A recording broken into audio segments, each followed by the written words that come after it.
Արարատի մարզի Նորաբաց գյուղը, որը նախկինում հայտնի էր Ենգիջա անունով, դեռևս 90 տարի առաջ բնակեցվել է Նախիջևանից գաղթած հայերով։ Գյուղն այսօր 2000 բնակիչ ունի, ովքեր հիմնականում զբաղվում են այգեգործությամբ, բանջարաբուծությամբ, խաղողագործությամբ, մի մասն էլ արտագնա աշխատանքի է մեկնում։ Նորաբացում թեև եկեղեցի չկա, այստեղ աղանդները արմատ չեն ձգել։ Գյուղացիները հավատարիմ իրենց հայրերի ժառանգությանը պահպանել են հայ եկեղեցու բոլոր ավանդույթները, հարևան գյուղերում մասնակցում են եկեղեցական ծեսերին։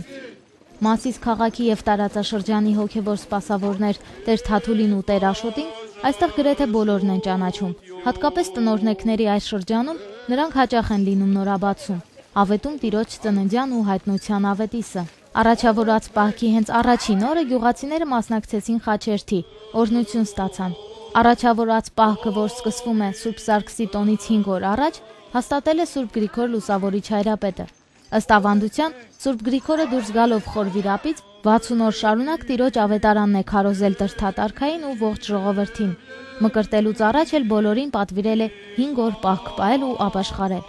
Առաջավորած պահքը հենց մեր նախահայրերի հաստատած պահքն է հանդիսանում մեր ամբողջ ժողովրդի համար։ Մենք այսօր նաև կոչ ենք անում, որպեսզի մեր ամբողջ ժողովուրդը պահքի մեջ մտնի, պահեցողություն, որ պիտի լինի հոգևոր իմաստով, որ պետք է իրենց մեղքերից հրաժարվեն, որ ապաշխարեն, զղջան եւ դառնան դեպի եկեղեցի։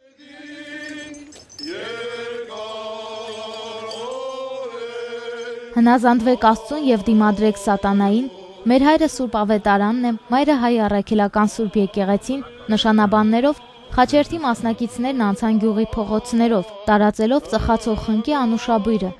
Թափորի հնչեցրած աղոթքներին ու շարականներին հետևում էին անցորդները։ Շատերն էլ հնդածս միանում խաչերթին, որն ավարտվեց նոր կառուցվող եկեղեցու տարածքում։ Այստեղ Տեր Թաթուլը անդաստանի կարգ կատարեց, խաղաղություն մաղթեց աշխարհին, գյուղի համար էլ բարօրություն, առատություն եւ բժշկություն հայցեց Տիրոջից։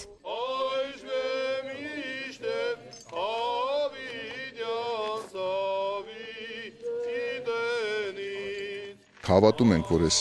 խաչի օրհնությամբ մեր գյուղն է օրհնվում։ Հավատում ենք, որ Աստծո խոսքի համեմատ դևերն են հալածվում, հիվանդություններն են փախչում։ Այս հավատքով մենք քայլեցինք գյուղով ու հավատում ենք, որ Աստված պիտի օրհնի մեր գյուղը, պիտի օրհնի ժողովուրդը, պիտի օրհնի հողն ու ջուրը։ Այս հավատքով ուզում ենք առաջնորդվենք հետևելով մեր Սուրբ եկեղեցու բոլոր ավանդույթներին։ Ուզում ենք անպայման գյուղը օրհնվի, գյուղի ամբողջ տարածքը օրհնվի,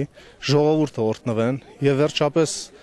բժշկություն լինի գյուղում, թե հոգեպես, թե մարմնավորապես։ Նոր կառուցվող եկեղեցին Սուրբ Աստվածածինը գտնվում է գյուղի կենտրոնում։ Եկեղեցու հիմնարկեքը կատարել է Արարատյան հայրապետական թեմի առաջնորդական փոխանորդ Տեր Նավասարդ arczepiskopos Կճոյանը դեռ անցած տարվա մայիսին։